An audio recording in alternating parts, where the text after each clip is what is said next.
Light. The light has to be in Well, this is the wonderfully brilliant Neil deGrasse Tyson, and we're talking about death and existential angst. Help me. And we're here at the beautiful Langham Hotel. Langham Hotel in Yes. Pasadena, Yes, California. We were just arguing about death, fighting each other. Yes, And yes. we have different views of death. He fears it, and Yeah. yes, we are born fearing death Yeah. because we fear death Yeah. because we're born only knowing life. Right. Okay? And so there's no context in which to assess when it will happen, what it will be like after it happens. However, there's some idea. For example, Yeah. why should death be anything different? Why should your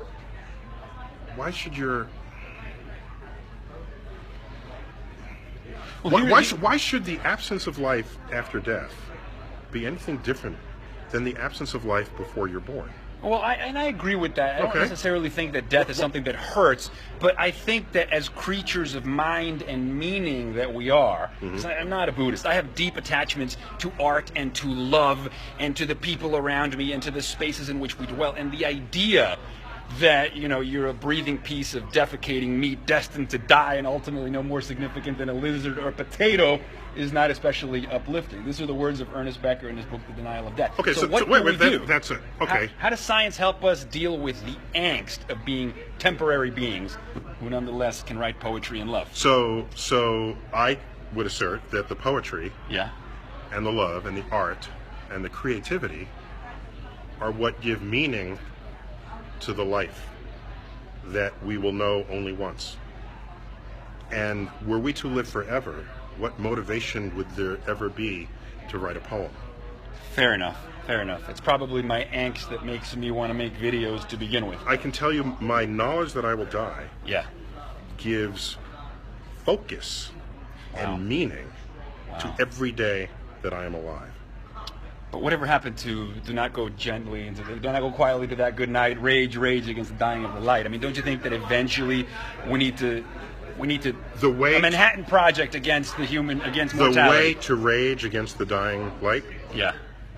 is to be as alive as possible Uh-huh. while you are. So that it's not about the last moment where you are fighting your way into the casket because you were fighting your way every day you are alive. Well, yeah. This is what grants meaning. It's what gives value. When you give flowers to someone, Yeah. I assume you've done this before, why not give them plastic flowers? They'll last longer, but you don't. You give them real flowers because you know the real flower will die. So that the measure of the value of that gift is manifest in its temporality. And I think that there's something really poetic, and it's also a form of deathist rationalization to say that. My very good friend. Perhaps, I grant that, but it doesn't Ray make it Kurtz- less true. Doesn't make it less Fair true. enough, fair enough. But Ray Kurzweil was asked this question because he's the head of engineering of Google. I finally met him. Oh, Yes. did you guys talk about the singularity? Because I feel so bad talking about people's work until I get to talk Right. to them. Okay. So I talked to Ray Kurzweil about everything. Well, he Yeah. says it's not death that gives meaning to life, but life that gives meaning to life. And what we do with life, like creating knowledge, like creating art, like extending our hands towards one another. And I don't know, I fantasize about engineering a utopia beyond time. Okay, so Engineering our own godhood. okay, so I don't want to get semantic on No. how he is thinking about life versus death, but I Okay. can say Yeah. that yes, of course, life gives meaning to life. Yeah. But the fact that you know you're going to die Yeah. focuses that meaning that you give to life. And if you knew you were never going to die, then what's your hurry? In anything. Oh, I'll look for the job in a couple of weeks. I have a few more books to read. I don't know.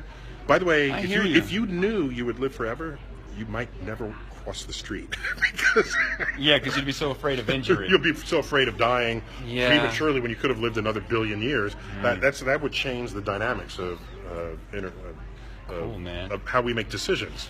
Well, you know what, And the risks that we take. So all I'm Yes, saying is, yes. I want to make sure. My personal philosophy is Yeah. that of Horace Mann.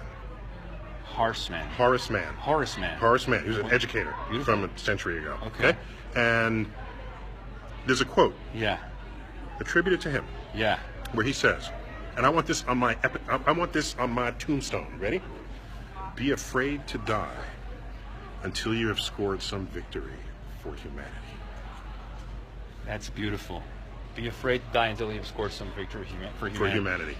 And so that should be the measures that we, the priorities, the valuation that we all bring to every day that we are alive. And people say, well, where can I find meaning?